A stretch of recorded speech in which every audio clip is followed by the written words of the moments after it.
Ito po ma'am, Ma'am Daisy Spirito. So ito po yung ating sewing machine po ma'am. Ito po ma'am yung full setup po natin ma'am. Huwag niyo po kakalimutan ma'am. Yung wire natin na kulay black kailangan dumaan po dito sa ating transformer po ma'am. So ganito po pag maglalagay po tayo ng sinulid sa itaas po ma'am. Pwede po natin yan tanggalin po ma'am. Ayan. Okay, so ilalagay po natin ito ma'am. Ayan. Then, susundan po natin yung ating arrow po ma'am. So ganito po siya ma'am. So ayan siya po ma'am, ilalagay po natin yung sinulid natin kung paano po ma'am. Isasabit natin dito ma'am, then sundan nyo po yung mga arrow. At kailangan po ma'am, nakataas po yung pressure foot natin ma'am. Okay, so ayan po siya ma'am, then ilalagay po natin dyan. Gaganito po natin siya. Ma'am Daisy, kailangan nyo po sundan yung mga arrow po niya ma'am. Then dire-diretso po dito ma'am. Ayan, tsaka dito po ma'am.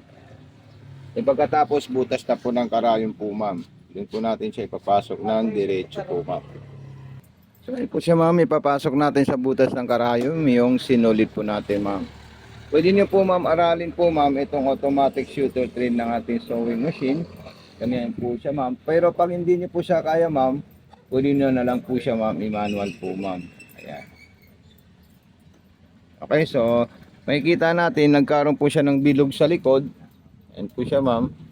Ayun po, bilog po yun ma'am, ayun o. Pag nakita nyo, doon nyo po siya dudukutin sa likod po ma'am.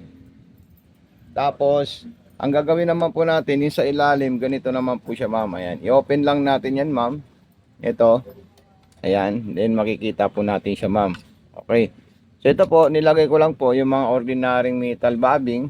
Tapos yung binigay ko po sa iyo is fiber plastic na bobbing. So dito naman po tayo ma'am, maglalagay ng refilling thread po ma'am, ito. Ay kita nyo po siya ma'am. Ayan po yung ating refilling thread. Tapos itatali natin yung sinulid natin. Ito.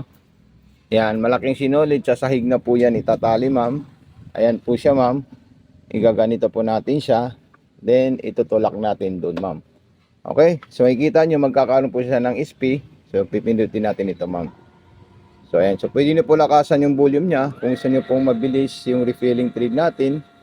Ayan, so dire-diretso na po yan. Depende po ma'am sa dami na ilulod nyo po dito sa ating sewing machine po ma'am. Okay, so stop natin siya ma'am. Kasi loaded na po yung sinulid natin. So ayan po siya. Tanggalin natin yan. Kakat natin. Tapos ilalagay natin dito ma'am. Sa ilalim. Yung tamang proseso naman po. Yung paglagay naman po sa ilalim ma'am. So ganito lang po siya ma'am. Ayan. Ito, habaan natin yung sinulid natin ma'am.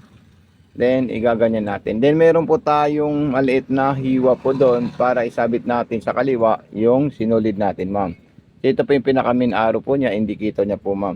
Then, pagkatapos naman po, ma'am, hawakan niyo po yung sinulid yun ang galing sa karayom. Ayan. Then, ikutin niyo po yung handwheel po, ma'am. Yung handwheel, nandito po siya, ma'am, sa bandang kaliwa.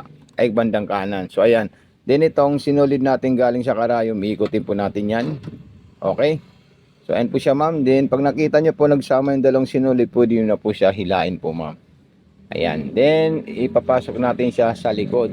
Ayan. Then, isasarado natin yan ma'am. Ayan. Okay. Pagkatapos natin yan may sarado ma'am, siyempre, lalagyan natin ng tela.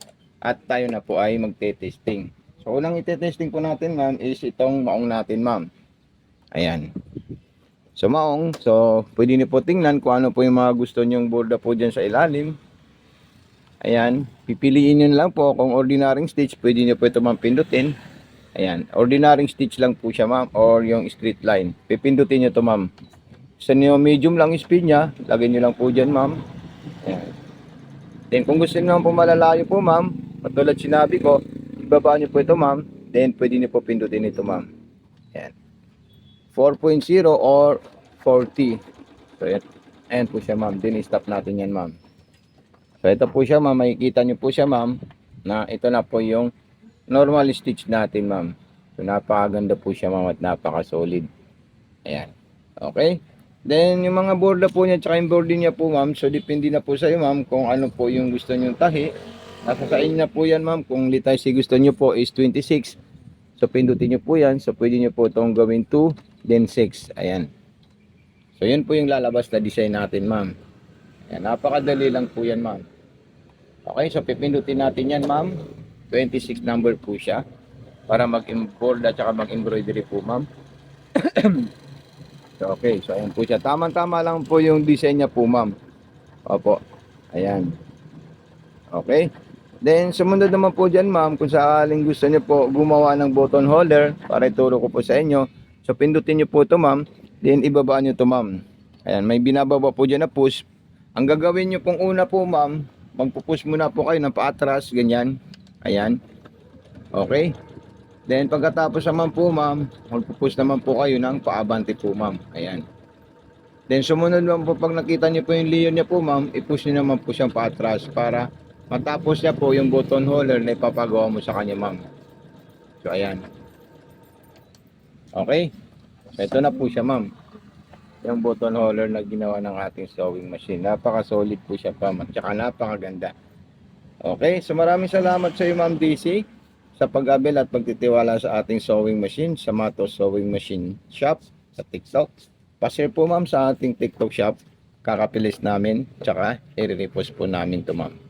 So, thank you so much po, ma'am. God bless and more power po.